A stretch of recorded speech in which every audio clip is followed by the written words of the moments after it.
and I am here to talk to you about how you can find your voice.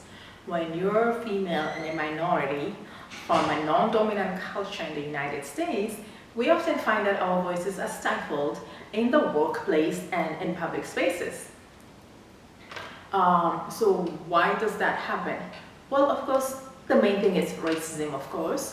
The dominant default is white male in the workplace, in corporate America, and also in medicine.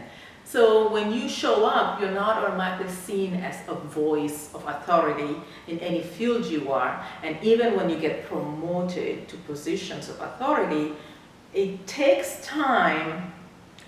You have to demand respect and acknowledgement in the space that you're in. You're not automatically given that. But secondly, you have to find it within yourself to find your voice and bring it forth.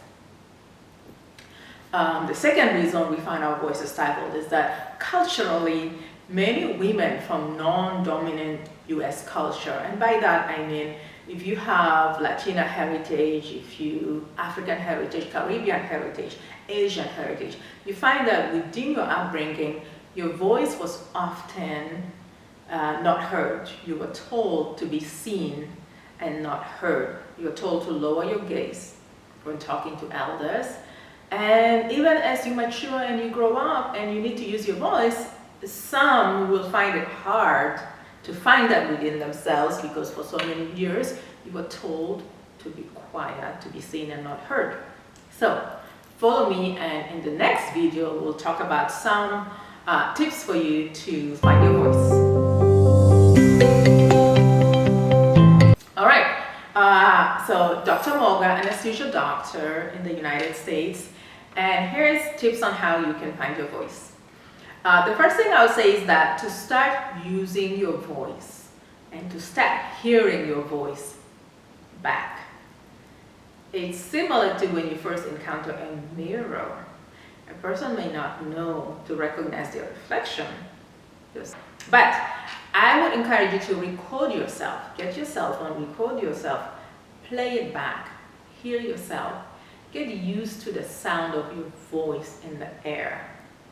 It may seem strange at first, and I'll tell you, anyone when they first hear their voice being played back at them, you're surprised, who is that?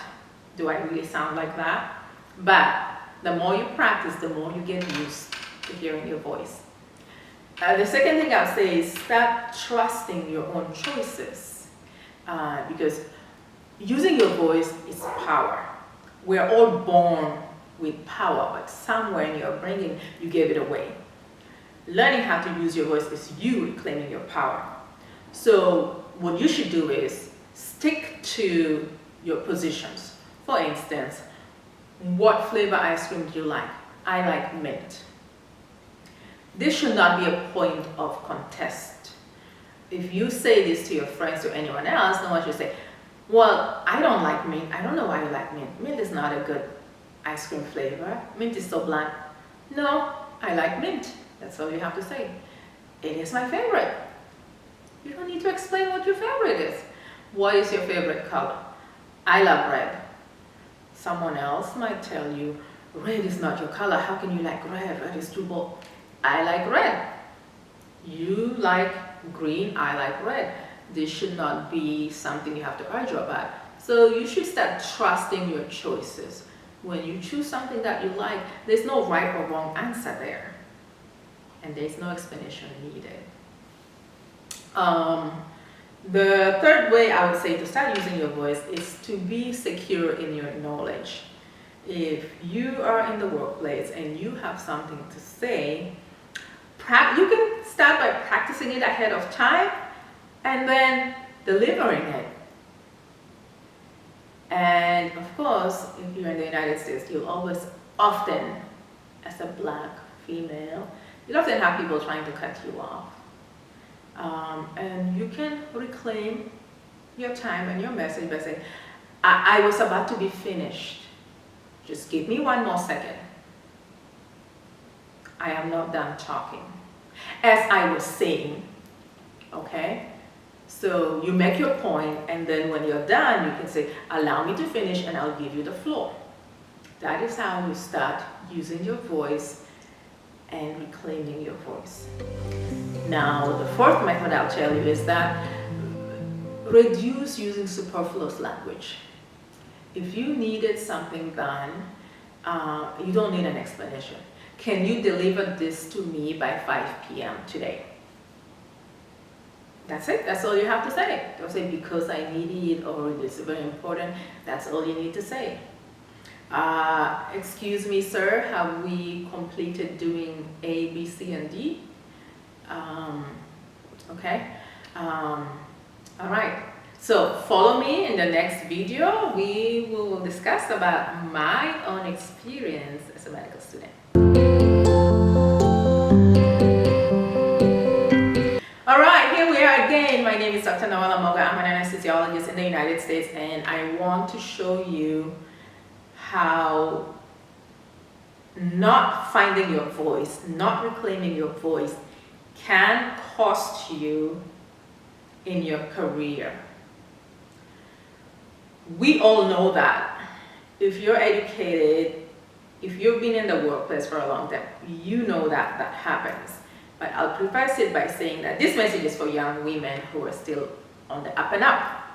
As a medical student, I often knew my knowledge extremely well. I studied, I memorized, I prepared for rounds, but every time that it came to rounding, okay, and I'll preface by saying this is not only my experience, it will be the experience of many minorities from non-dominant culture when they're first faced with this situation where your report or your review is based on your oral performance, you end up falling flat. Because first of all, in those environments where you're in a group setting, no one says it's your turn to speak. You just have to jump in there and interject. And sometimes as a woman, you are waiting for that opportunity. You're waiting for someone to say, oh, and what do you think? Well, that doesn't often happen. So in the medical setting in rounds, this will be your attending asking you questions. What do we know about disease X, Y, and Z? Well, you're there budding with knowledge, but you can't get it out. You can't quite get it out. And your next colleague splurts out something which may be incorrect. But now they're perceived as being knowledgeable and as being intelligent more than you are. So you don't have the luxury of not using your voice. You have to learn to use your voice, claim it, and you have to open your mind and utter out the words. The more often you do it, the easier it gets for you. All right?